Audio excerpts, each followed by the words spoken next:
So is it really a coincidence that as Prince Harry and Meghan Markle are quietly trying to hawk their Montecito home without putting it on the market and going through the embarrassment of having to do that? What if I told you that one of the most famous celebrity homes in America is quietly changing hands behind the scenes? Absolute silence fell across the high-priced gates of Montecito, California, the moment elite real estate brokers reportedly started whispering about a shocking, multi-million-dollar earthquake that could wipe out the Sussexes California dream for good.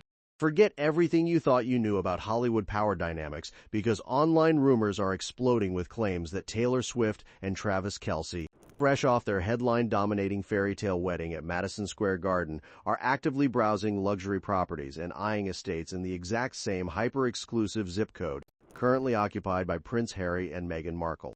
We are talking about a seismic culture clash where a fading royal brand reportedly faces the ultimate neighborhood humiliation, getting entirely overshadowed by the biggest economic and cultural powerhouse on planet Earth. They are so broke. Financially, the couple are a laughingstock in Montecito. And Taylor Swift and Travis Kelce, two of their sworn Hollywood enemies, could be looking to buy.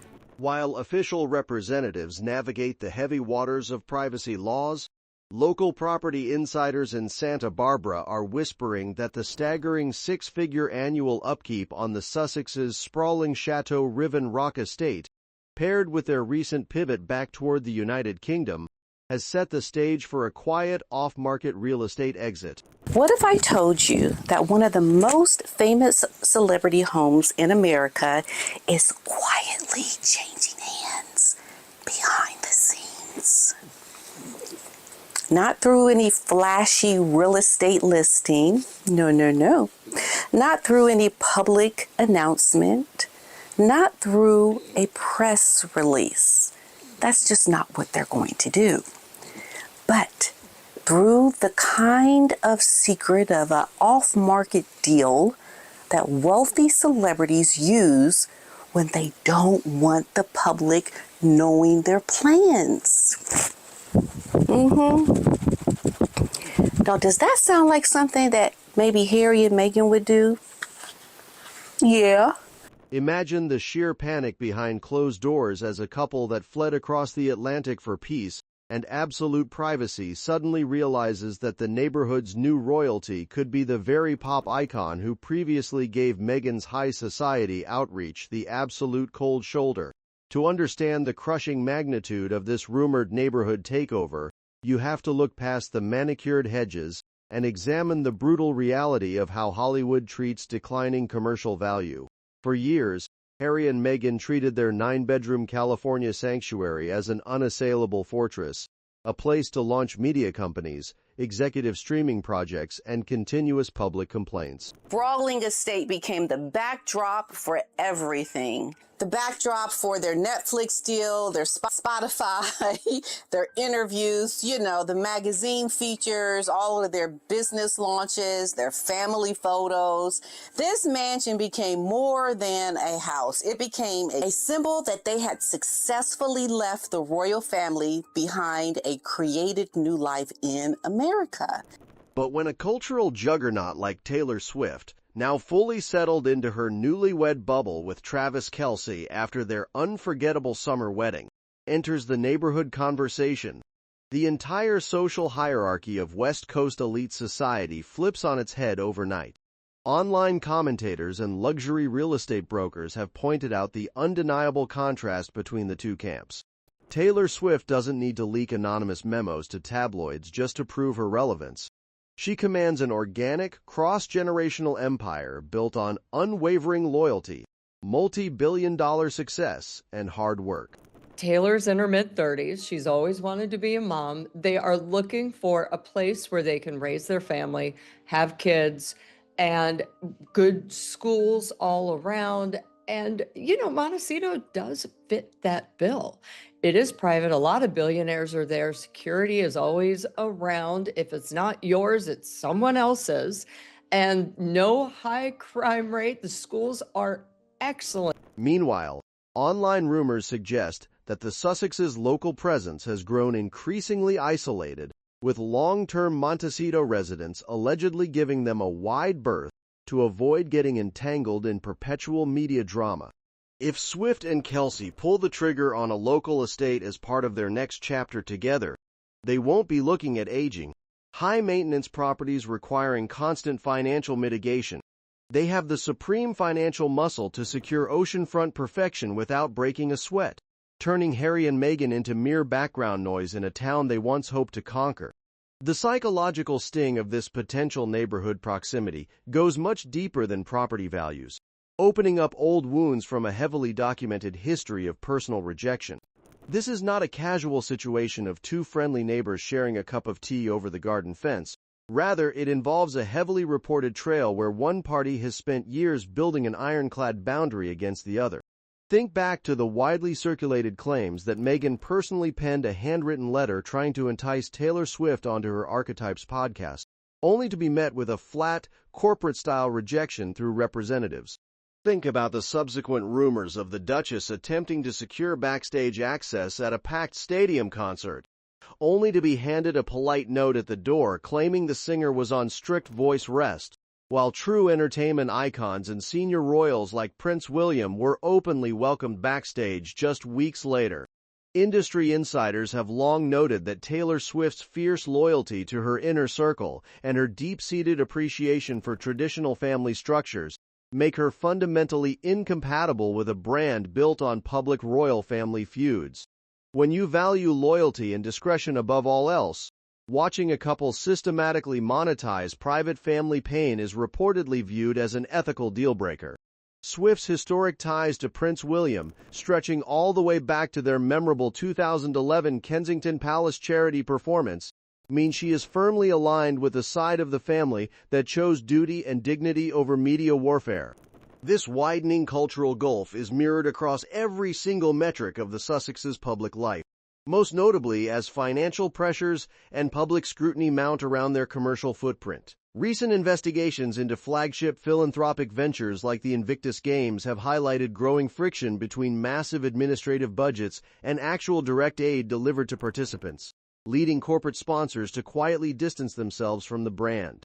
Public perception across both the United States and the United Kingdom continues to hover at dismal levels, inspiring internet culture to coin viral terms like unsuccessful to describe high-profile media projects and streaming rollouts that fail to capture an audience. While Meghan's lifestyle branding efforts and entertainment attempts have frequently struggled to break through the noise of mainstream pop culture, Taylor Swift can effortlessly dominate global headlines simply by stepping outside. In the ruthless ecosystem of modern celebrity, when your streaming numbers dip and your cultural capital drops, Hollywood doesn't shout warnings. They simply stop returning your phone calls, bypass you on red carpets, and freeze you out of exclusive gatherings. As the whispers grow louder and the structural walls of Montecito tighten, the Sussexes are reportedly forced to confront a humbling reality. When you trade a 1,000-year-old institutional legacy for transactional celebrity status, you eventually get outshined, outmaneuvered, and outbid by people who actually know how to play the game of lasting cultural longevity. The friction between the Sussex household and mainstream Hollywood elite is not merely a byproduct of bad public relations. It is the direct result of a sustained pattern of behavior that industry veterans find increasingly impossible to ignore. When Harry and Meghan first touched down in California, they were welcomed with open arms by prominent figures like Oprah Winfrey and Tyler Perry, who provided early platforms and transitional shelter. We have in tandem the conversation of he won't be given security, he's not going to be given a title, and also concerns and conversations about how dark his skin might be when he's born. What? And Who is having that conversation with you? What? Yet, as months turned into years, industry observers began noting a noticeable cooling effect from these very same power players. Hollywood thrives on discretion, loyalty, and mutual protection, whereas the Sussex brand has consistently relied on publicizing private grievances, whether through multi-million-dollar book deals, sit-down TV specials, or streaming docuseries. When high-profile producers and directors realize that casual dinner party conversations or professional meetings might eventually be repackaged into commercial content or briefed to media outlets, the natural response is self-preservation. They simply stop inviting them to the inner sanctums of power. This self-imposed exile from elite social circles makes the prospect of Taylor Swift moving into Montecito all the more devastating because it highlights the glaring disparity between a genuine cultural icon who commands universal respect without drama and a former royal couple fighting an uphill battle just to remain relevant in local gossip columns. Compounding this social isolation is the ongoing speculation regarding the actual structural and financial condition of the Chateau Riven Rock estate itself. Real estate analysts and local property reporters have frequently raised questions about whether the massive compound is truly the forever home the couple claimed it to be when they purchased it at the height of their post-royal departure.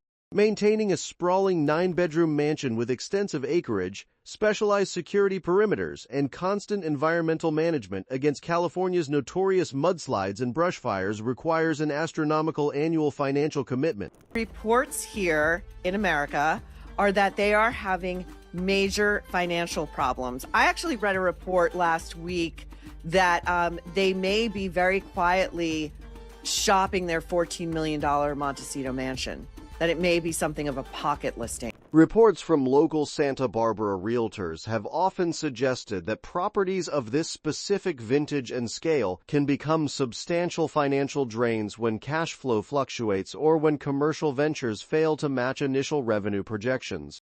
If online rumors regarding off-market inquiries and quiet exit strategies carry any weight, it points to a desperate need to downsize or relocate before the financial burden completely outweighs the property's declining asset value.